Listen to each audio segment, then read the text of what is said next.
get an op back. All my niggas outside, steak, bitch, we out back.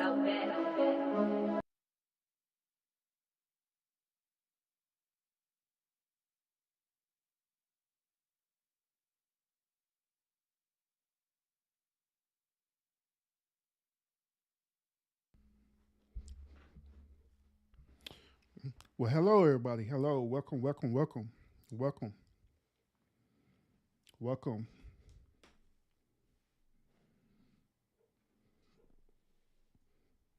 welcome to this lunchtime conversation. I am the official urban therapist. Appreciate you all tuning in for this conversation today. Like always, Mark. Salute to you, homie. Salute to you, Mark.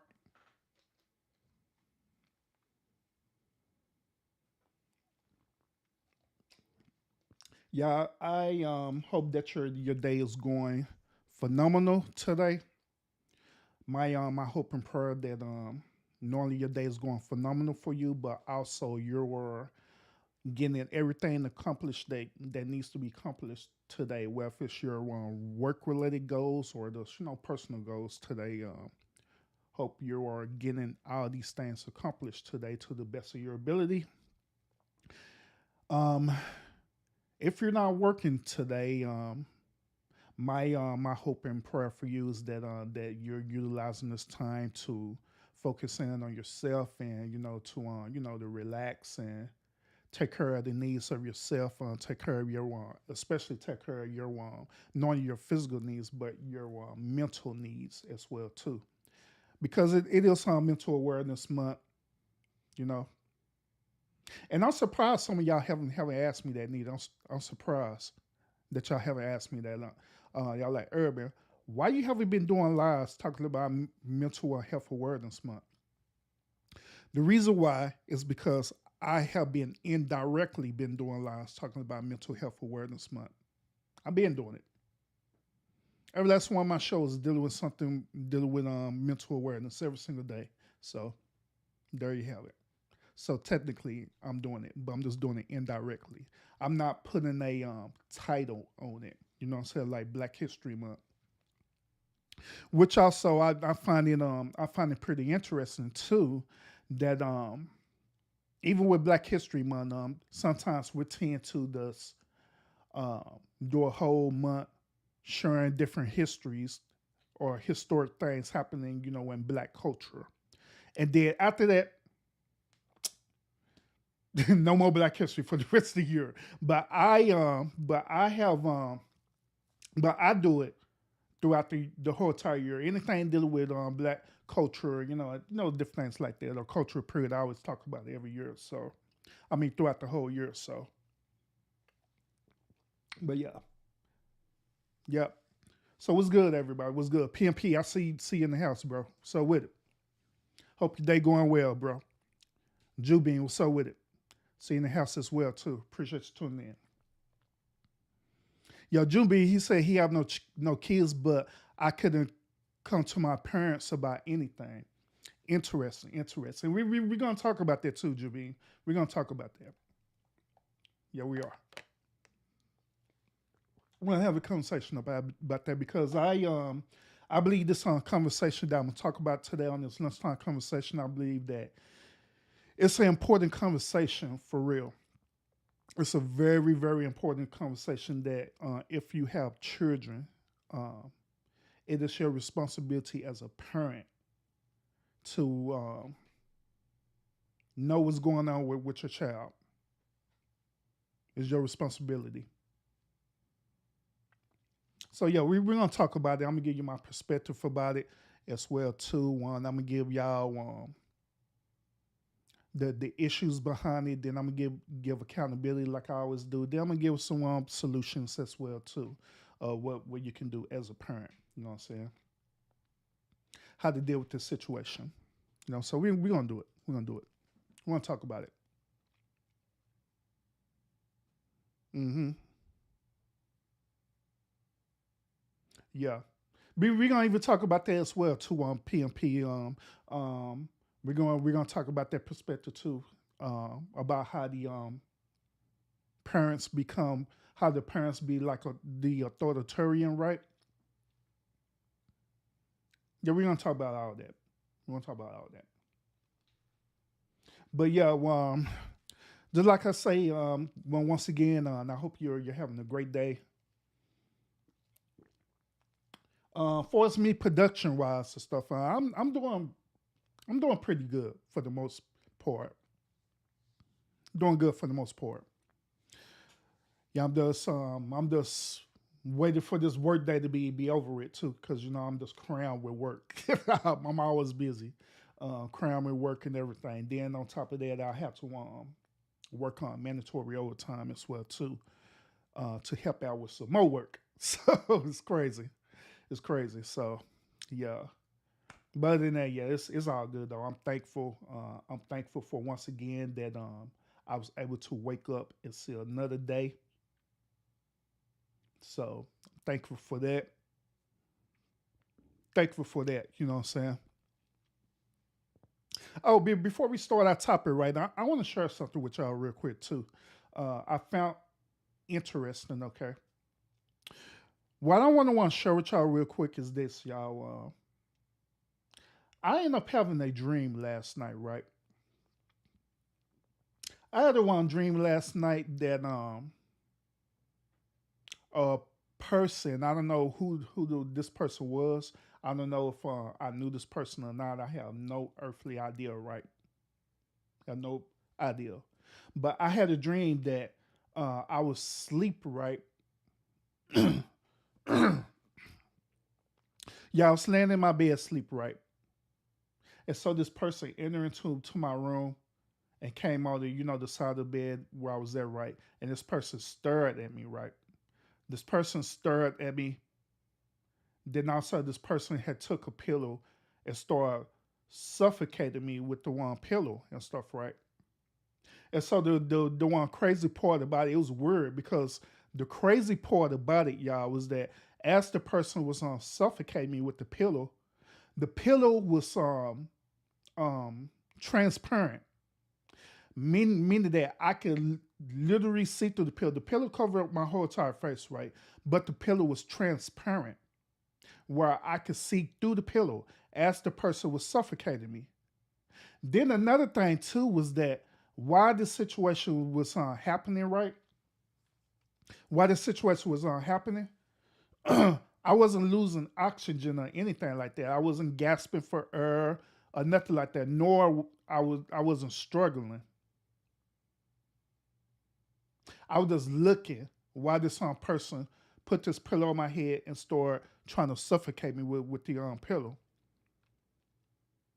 So once when the person saw that the effort that they was putting out for us, the pillow and stuff like that, trying to suffocate me.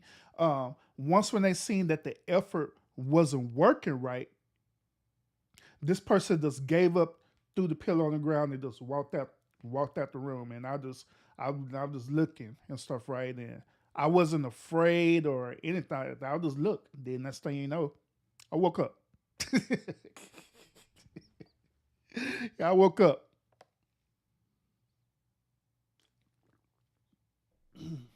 I woke up.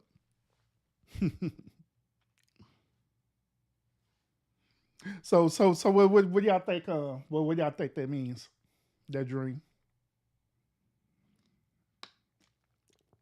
Nicole, good morning. Welcome. Well, good afternoon. Welcome. Salute. Salute. So what y'all think that dream means?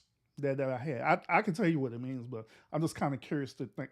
I'm just kind of curious to see what y'all think that dream means that I had.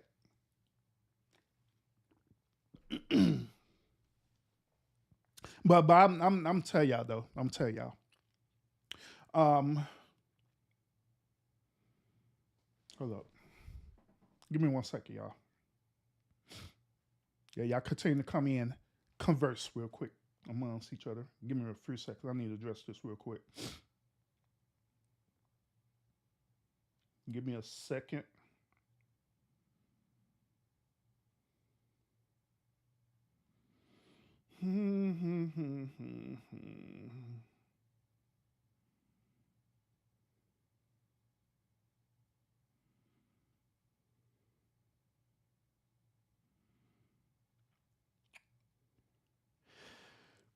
Okay. All right. Sorry about that, y'all. Sorry about that. All right. So let me tell y'all what that dream means. Okay. Now, ultimately, what that dream means, the interpretation of the dream, it ultimately means that I was suffering a level of stress, right?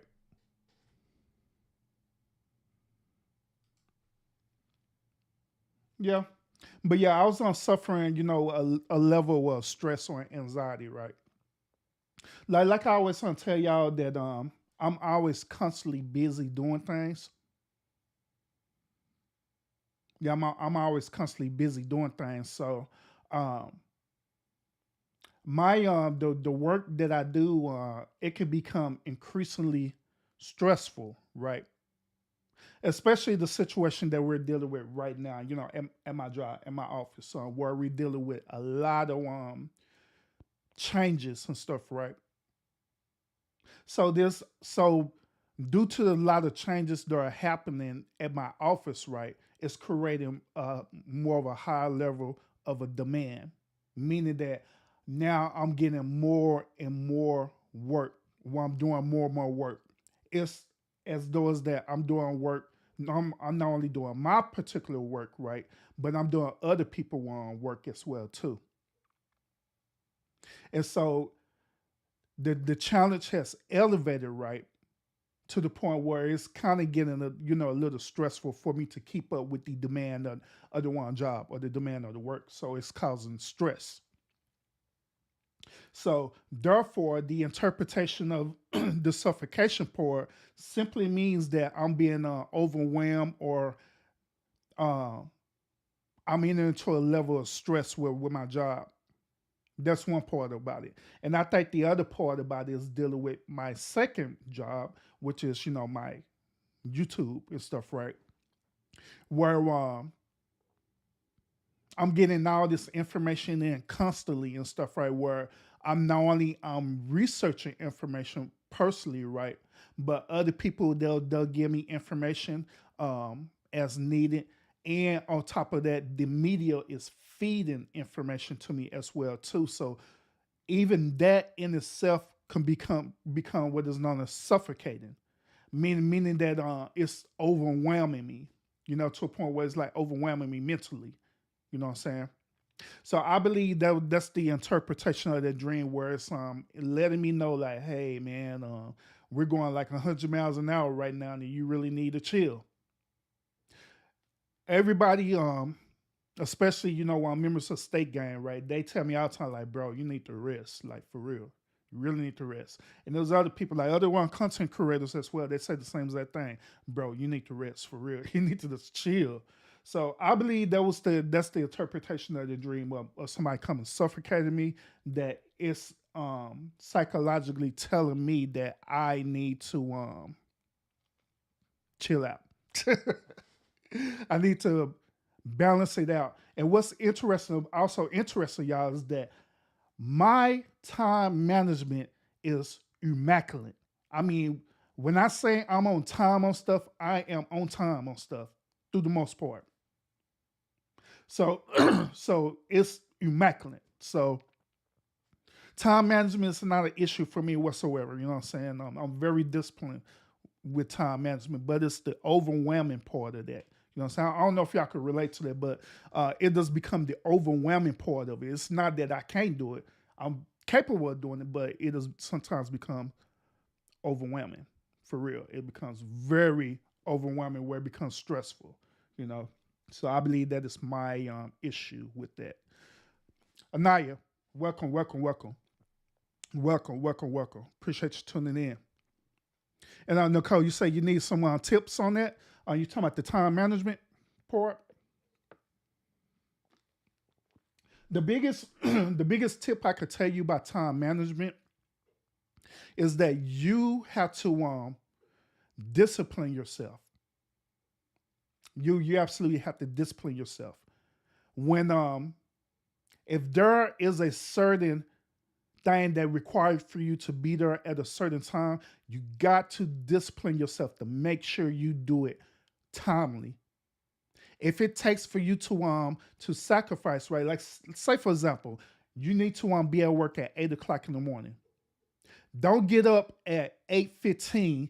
Well, sorry, don't get up at 7:45, knowing that you got to be at work at 8 o'clock in the morning, knowing good and well that it takes you about 30 minutes for you to get to your job. That's poor time management skills, because what's going to end up happening is that you're going to be on this high level stress, right? Because you're going to try to hurry up and run and get ready and all the stuff there, right? Run out the house. Then you're going to be just like these fools who be out early in the morning, swerving through lanes and stuff like that, trying to get to your job, trying to get to your job as quickly as possible. So to avoid that is to discipline yourself. If you know you need to get to your job at 8 o'clock, get up at 7 o'clock in the morning. Sacrifice that hour and get up 7 o'clock in the morning to get yourself prepared and ready to go. Same thing with other situations as well too. If you know that you have to be at a certain event at 8 o'clock p.m., the like say for example, you're going to a play or opera, you're going to a matinee or wherever the case may be. You know that opening curtain starts at 8 o'clock p.m. Right? Don't be start getting ready 30 minutes prior before the event starts, because you being a woman, it takes you as a woman twice as much time do it takes us as men to get ready, and that is the truth. Which there's nothing wrong with that. But however, by you knowing that, right, you should give yourself at least an hour or an hour 15-minute window for you to fully get yourself together. That way, once when you get yourself fully together, you'll be very confident. You don't feel like you're being rushed or anything like that. You can comfortably walk out the door and y'all can get to the event on time. But you got to you got to discipline yourself for real. It takes discipline. Absolutely, it takes discipline for you to do that. And it takes you got to sacrifice. You got to sacrifice yourself or how the way you feel too, and just discipline yourself and go ahead and do it. And I guarantee that once when you start doing it, you start doing um doing it, repetitiously right or religiously right. You start doing it over and over again. I guarantee that it's going to become second nature to you to do it every single time. But that's where it starts at. I hope that helped you out. I hope that helped you out, Nicole. But let's go ahead and jump into dive into this on topic. Okay, this lunchtime conversation topic. We're going to talk about um, teaching your children the importance about self acceptance. Okay. Now, what inspired me to do this on lunchtime conversation about this topic was actually with my live yesterday I did with the lady, and she was having her child with the tattoos and all the stuff there. But I had made an interesting perspective about that. Right, I was telling y'all that the reason why she was having this behavior, and she's projecting that onto her son, is because she was dealing with a level of self acceptance where she was lacking self acceptance. Probably wherever happened to her was that there was like a different type of events that happened in her youth, right? Where she was looking for that acceptance, but she was looking at either through her parents or through her siblings or her friends or whatever the case may be, right? She was looking for that and she wasn't getting it. So therefore she ended up projecting this new form of image on her. So today, I want to talk about. I want to just dive deeper into that and really, really talk about that. All right, I really want to dive deep into that. Okay, so we're gonna dive deep into it. All right. The reason why it take y'all so long to get ready is because y'all want to do y'all best to look good for the people who matters to you the most, which is nothing wrong with that. Even though it's part of a social norm to do that, But when it boils down to it, y'all want to look good for the people that matters to you the most, which is still going with what I'm talking about, self-acceptance. All right. Y'all want to look good for not only yourself, but also you want to look good for your significant other if you have a significant other. That's the reason why. That's the reason why. But yeah, let's talk about it. All right. I have put a poll on there too, and I hope people was participating in that poll and stuff. And I'll check on it, towards the end of this live. I'll check on it. But what I have discovered in researching this and stuff, right? What I have discovered is that this lack of self acceptance, it starts when you become young. That's where it starts at. Now let me show y'all my personal story, okay? Now my when I was growing up in my upbringing, right? My parents was highly religious, all right? Highly religious. So there was a lot of things that my parents didn't participate for us dealing with the social norm. You know what I'm saying? Like we couldn't dress a certain way. It was a point in time where we couldn't watch certain TV shows or listen to certain type of music. You know what I'm saying? Um, yeah. We had to practice religious practicely religiously, um, attending church like almost like 7 days a week attending church since my parents were known as preachers. All right. So there are a lot of things that I was me and my siblings was conditioned due to our parents. And just to give a perspective about it, they was doing things because they believed that this was the best interest not only for them but for the family. So that's what we did. We was doing these things religiously and stuff, right? So when it comes to the point of, like, say for example, I'm asking leading questions to my parents out of curiosity, like say for example, I will talk to them about uh, it's this kid at my school, and he said that he like boys. Instead of my parents giving me a realistic answer about the why, since it's striking my curiosity, they would shut it down by one quoting certain religious verses and in the Bible and stuff. To my, oh man, that person is a devil. That person is evil. Say different things like that. But it never satisfied my answer.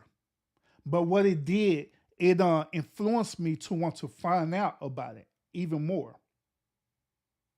This is where, like Christian people, they call their church to be rebellious, because it be certain moments through through a child life where they're learning. They not only they mimicking their parents' behavior, right, but they also are learning as they go. So they're learning within their parents, right? And they learning also about social interactions as well too. Meaning that when they go to when they go to school, they're being bombarded by all these different levels of children, diversity and everything. And they in these children who they are with, right? They don't have the same type of upbringing as they do. Their upbringing is differently. They'll sit down, at first they'll sit down by themselves, then that person will come up to them, or you'll go to that person, however way it goes, right? You introduce yourself, whatever, and stuff, right? Then y'all share your Lunchables together. Then next thing you know, you start talking. So you start telling everybody, like, yeah, my parents, we believe in God and religion. We don't do this and that and that. Then the other kid would say, well, my parents let me do whatever. So I could do this. I got video games. I do blah, blah, blah. And you look at shock like, what the, like, what? You can do that? And Your parents is okay with that? Yeah, well, my parents say that that's of the devil and you shouldn't do it.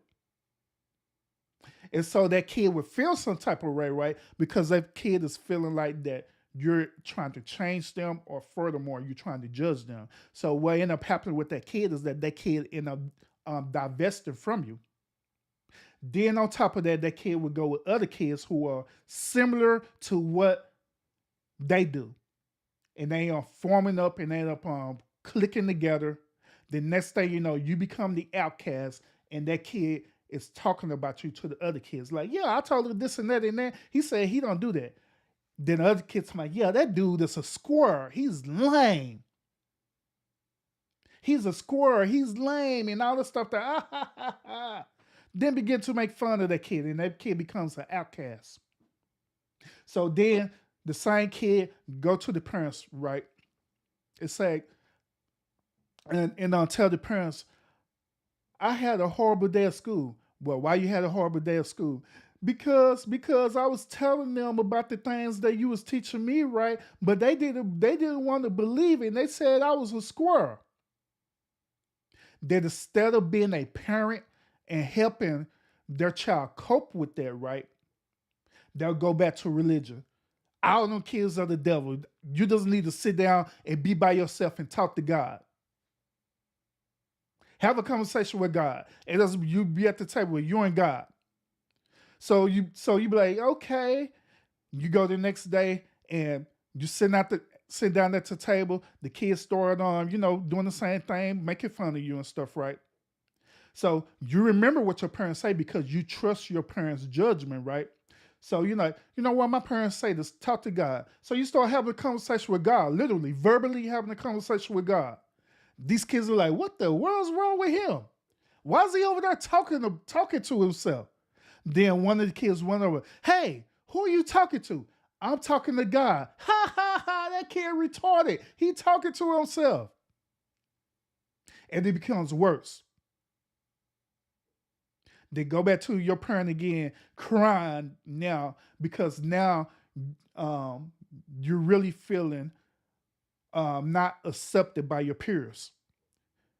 Going back to your parents again, telling them about the experience again, right? And your parents like, forget them. They don't know what they're talking about. When you go over there, don't talk to God like physically, like move your mouth. Just do it in your brain. Do it in your brain. But it's okay for you to be by yourself.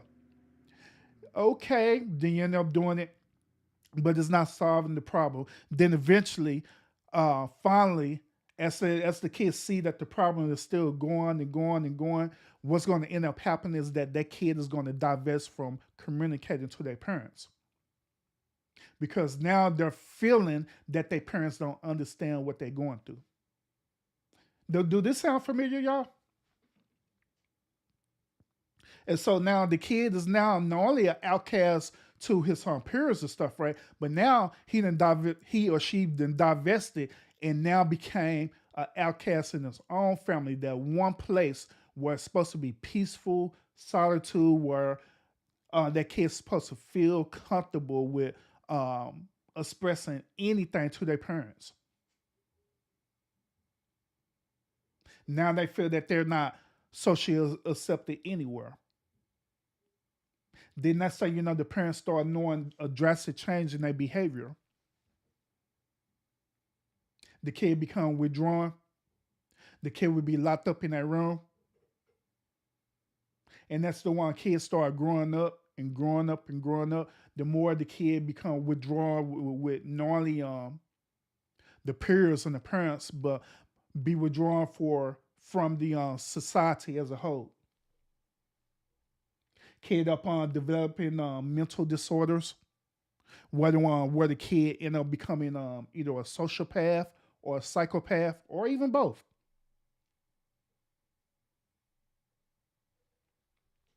And this all stems from the origins of it all, dealing with that parent.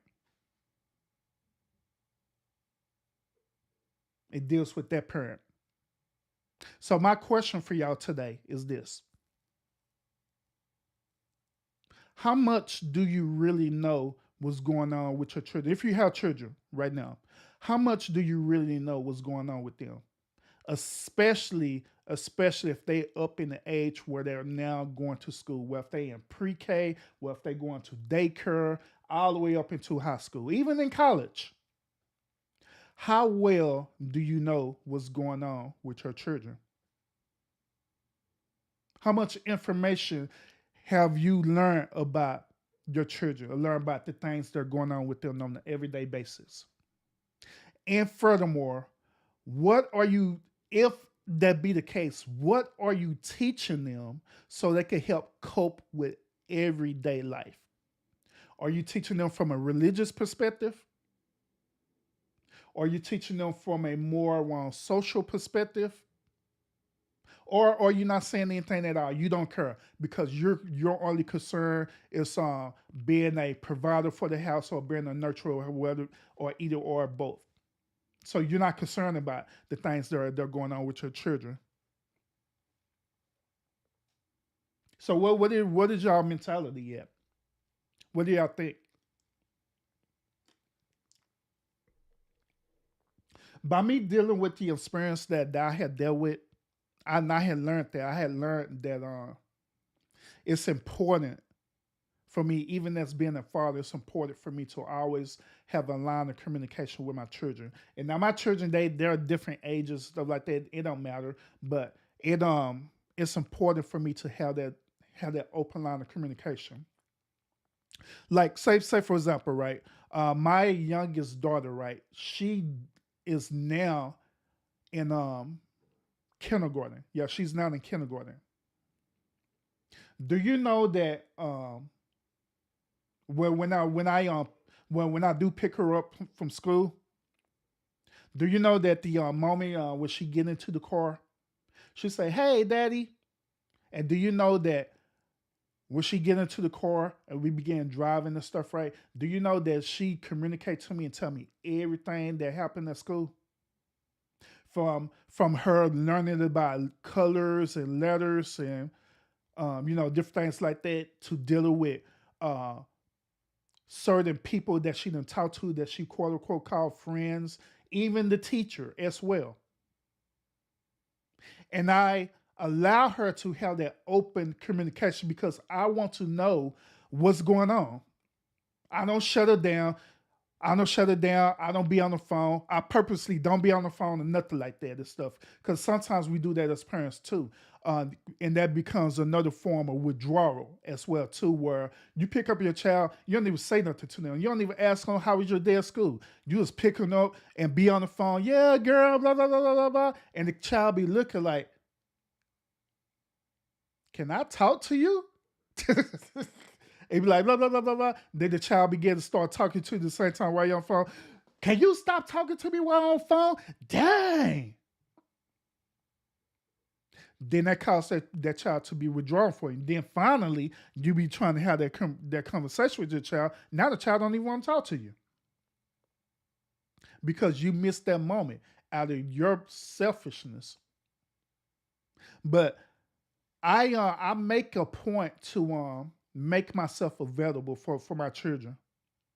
Wherever conversation they want to have about school, I listen to them. I turn off my devices and everything like that, and I give them my undivided attention. And they begin to talk. Yeah, yeah, yeah, yeah. They doing this and that. They doing this and that or whatever stuff, right? And I listen. And this is for all of them, from my youngest to my oldest. I'll sit there and listen to them, and I ask questions, and I communicate with them. And I also give them the best advice that I could possibly give to them. Miss T, salute. I see you in the house. Salute, salute. Appreciate you tuning in. But I give them the best advice that I could possibly give them as a father, dealing with coping with certain things that happen to them at school or anything. You know what I'm saying? Or this general conversation. I give them advice, or just talk to them. I just listen and communicate with them. And I believe that in order for you to teach your children about self acceptance, that it starts with you as the parent. You, as the parent, have to educate your children about the importance of self acceptance, okay?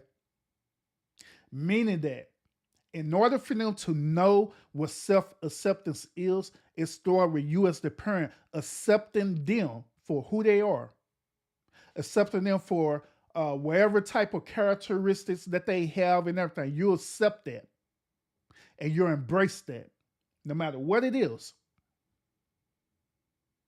You embrace it, you accept it and everything.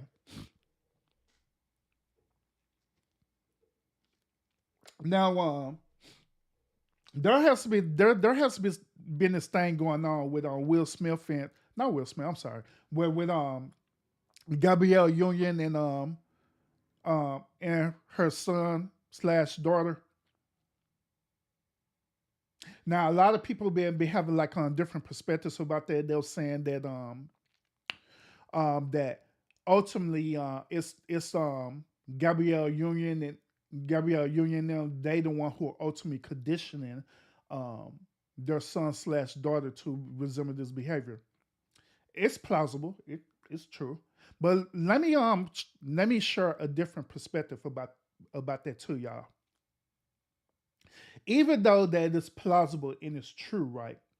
One thing that y'all need to understand is this: they are doing absolutely the best of their ability to teach their child about self acceptance.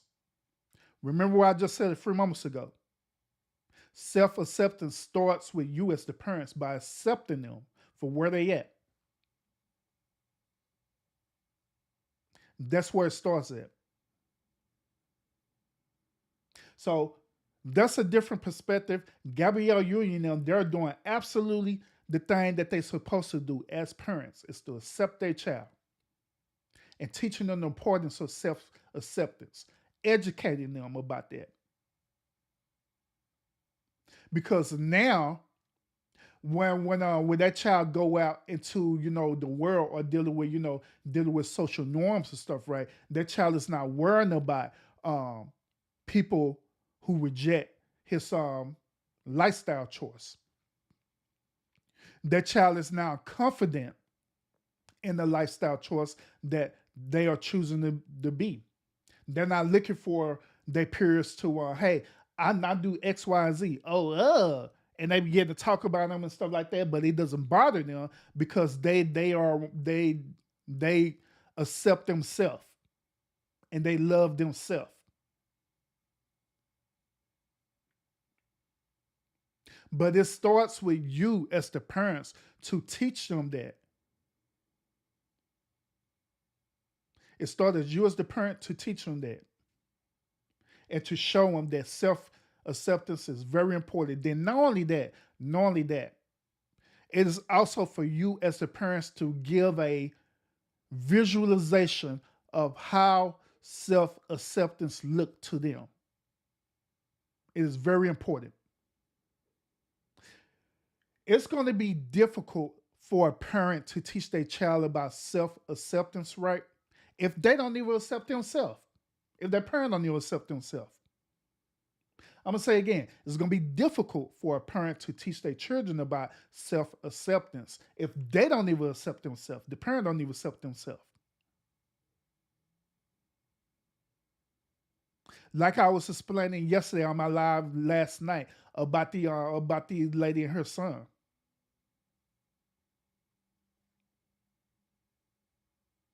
If she don't accept herself and she's dealing with that, then what's going to happen is what she's doing right now, projecting her own reality onto her child and giving her child this new type of reality, and not teaching her child the importance of self acceptance because she don't even accept herself. She's trying her best to get people to accept her instead of resting in herself and be comfortable within herself. Same thing with parents. Same thing with everyone who's on listening right now. You have to be comfortable, as they say, you have to be comfortable in your own skin. You have to be comfortable with who you are. You have to be comfortable with whatever it is that you believe in and rest in that and stand in, as they say, your truth.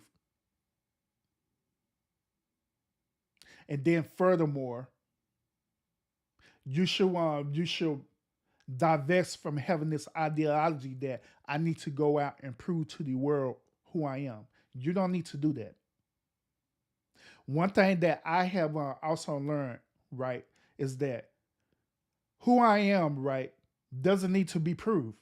But however, it's going to show through my moral compass, and it's going to show through my characteristics. I don't have to sound the alarm and stuff like that and telling everybody, hey, I'm the official urban therapist, and try to prove that I'm the official urban therapist, or whatever, right? I don't have to do that because I am comfortable with who I am. And so it's my character, it's the energy that I put out there in everything, and that alone will prove it. Versus me trying to force feed people and to believe in the narrative about myself. And also, when you do that right, when you do that, when you enter into that particular space right, you open yourself up to people not only peer pressuring you, but you open up yourself to being manipulated and being controlled and being conditioned to be a certain way that they want you to be, versus you resting and being at peace of who you are. And I believe a lot of people are like that right now. A lot of people, they want to absolutely be who they are, but instead of them letting their character prove it, they're trying to prove other people. This is one of the things that, unfortunately, this is one of the things that I disagree with about the whole notion about the LGBT um, movement or the community. One thing I disagree with them is that they believe that they have to prove themselves to the culture instead of allowing them and their lifestyle to prove themselves. That's why they be having all these different type of rallies and all these other different things as well too, to try to prove themselves, which you don't need to prove yourself. You don't need people to accept you or accept your lifestyle or whatever the case may be. You don't need that. Be who you are. Rest in your truth. And I believe that if they start realizing that they don't need to do that and they need to divest from that, I honestly believe that the rest of the social norm would totally accept them. Would totally accept them with no problem. I honestly believe that. But where you try to push a agenda or try to push a narrative on people, then less likely you're going to get a negative pushback. More than likely. So you should allow yourself, your character, your moral compass, what you stand for, let that light shine. Absolutely let that particular light shine. Now, on PNP, he had mentioned it earlier. Ultimately, he was saying that he was the authoritarian with his his children and stuff, right? Which it is nothing wrong with that. Nothing wrong being authoritarian. I honestly believe that every parent should be more of authoritarian with their children.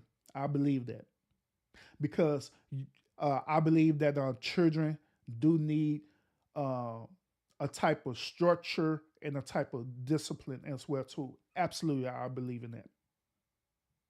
But at the same time, there's levels to that. All right, about being authoritarian. All right, there's levels to that based on your children character. So you as a parent, You should know how each and every last one of your children operate and think, and you should accept them as so. Like me as a being a father, I could tell you the personalities of each and every last one of my children, all of them. All of them have different personalities. I can tell you about each and every last one of them. I could tell you the expectations and everything. I know what one would do versus what would the other would do. I know one would do this, but the other one do that, vice versa, and stuff like that. But I'm considered like the authoritarian as well. But I know that with my children. So by being that way, right, it is important for you to keep that communication open. You have to allow your children to be children. You have to allow them, like I was saying earlier when I was giving you the example, when me picking up my daughter for school, and I purposely turn off my devices and everything to give her my undivided attention. You have to be the same exact way. Even being an authoritarian, you have to be the same exact way. Allow your children to have that open communication where they could talk to you. I don't care how silly it sounds. They can sit up here have a conversation with you talking about a snail crawling on the ground in the dirt. You should allow them to have that open level of communication, because when you do that, it's going to open up to where they'll trust you more and more and more, no matter how bizarre it sounds. They could talk to you and say, "Hey, mom," or "Hey, dad, it's an alien in my closet." And instead of you withdrawing from that, "I don't know whether in your closet or whatever," you entertain it. Like, okay, well, show me where the alien is in your closet. And when you entertain it, you're engaging it, and also your child is developing trust with you. Like, okay, yeah, mommy and daddy, they actually trust what I'm saying. They believe me. So let me show it to them. And they show you and stuff like that. And you're not going to the closet, you don't see nothing there, but you're still entertaining. Like, you're going there and entertaining, like, well, you know what?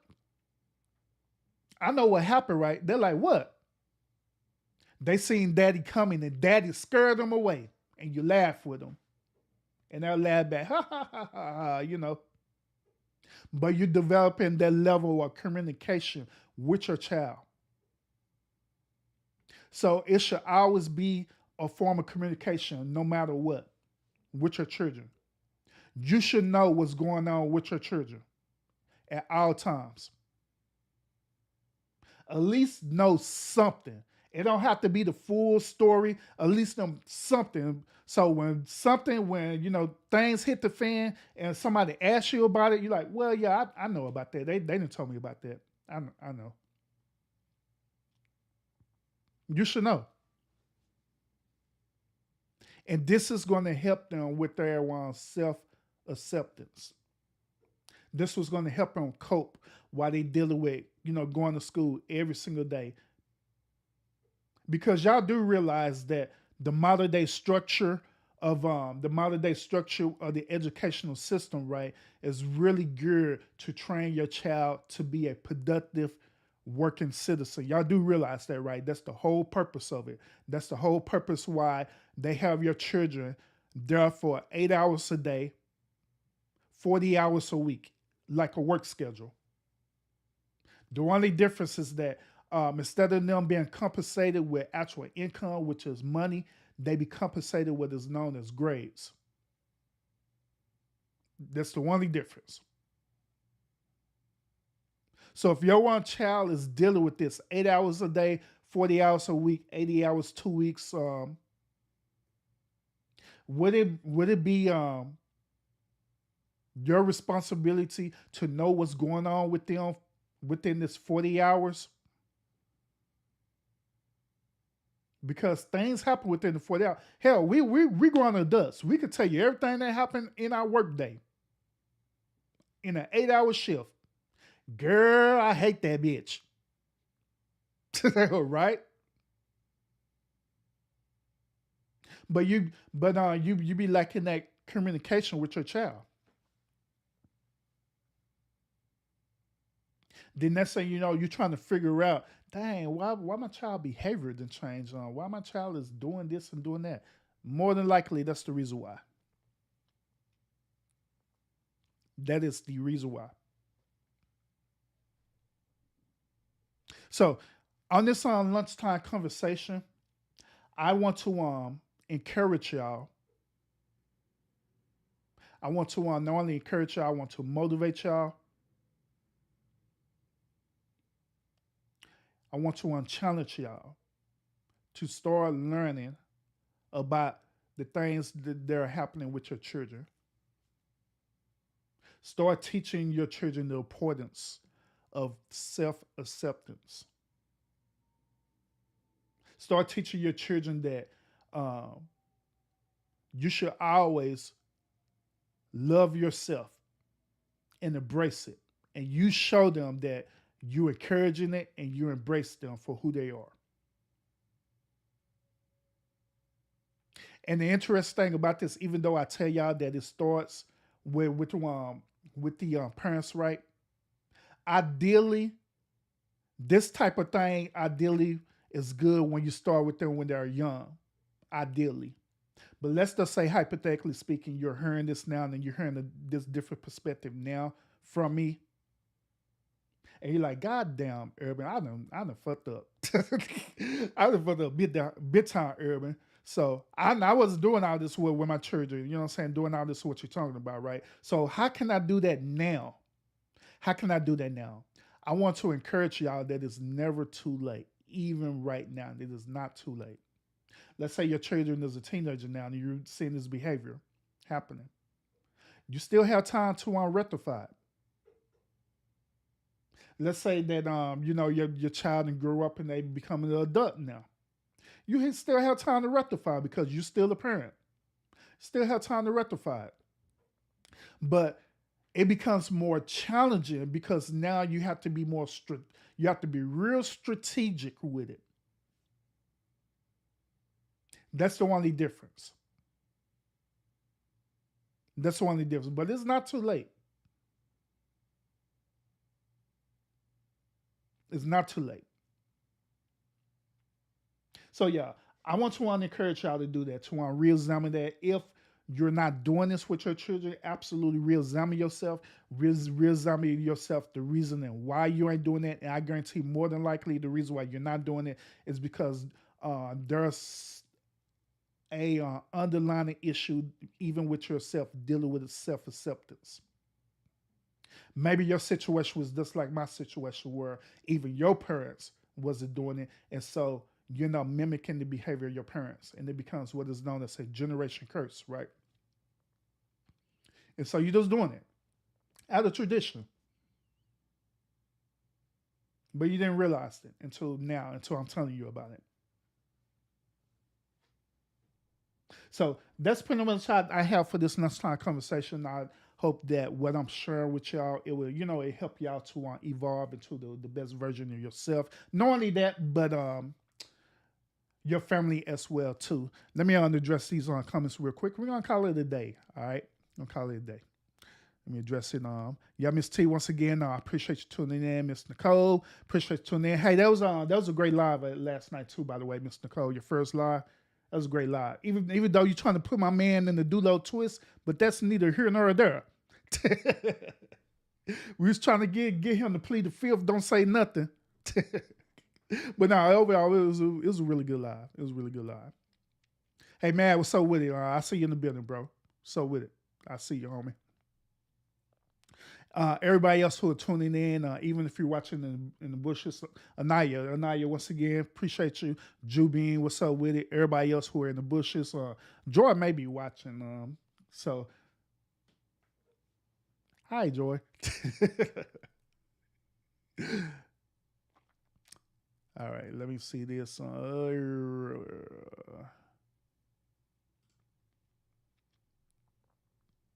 Don't try to use the alien story for you. Know what, bro? I sent that story to you because I know they'll be up your alley. You need to cover it, bro. You need to cover that story for real, though, bro.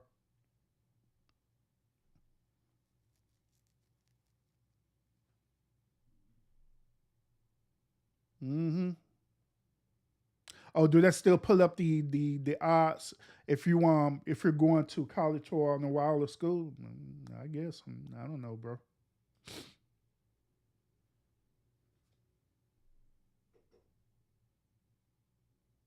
Okay. Yep. I am. I'm more like what a lot of people say, even what Wasilla says about me.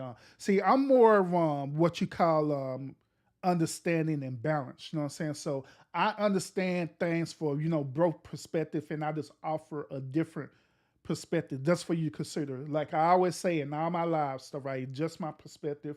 I'm not saying that this is what I'm saying is absolute fact, and you got to follow it. You know what I'm saying?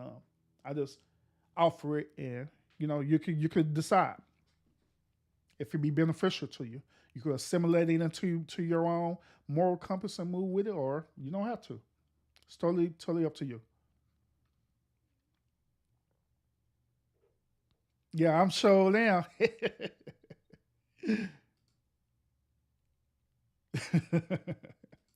Salute, salute, salute. But once again, everybody, hey, I appreciate y'all tuning in to this episode of Lunchtime Conversation. Once again, I hope that what I was sharing with you, it does give you a different perspective from teaching your children the importance by self acceptance. All right. Hopefully, these are things that I share. These are different techniques that will help you as well too. So, like always, y'all continue to fight fates with faith, and I will see y'all again today. I may I don't know. I may do a show, an actual show tonight. To well, I may do a show tonight, y'all. I'll see. I'll see. Because I got different things that I want to talk about, but I'm trying to see if I want to do it or should I just not do a show since I'm doing this one. We'll see. We'll see. But appreciate y'all tuning in, and y'all have a wonderful, productive remainder of your day. What today is Wednesday. Y'all have a remainder productive Wednesday. I don't care how long it take to get a op back. All my niggas outside, steak, bitch, we out back.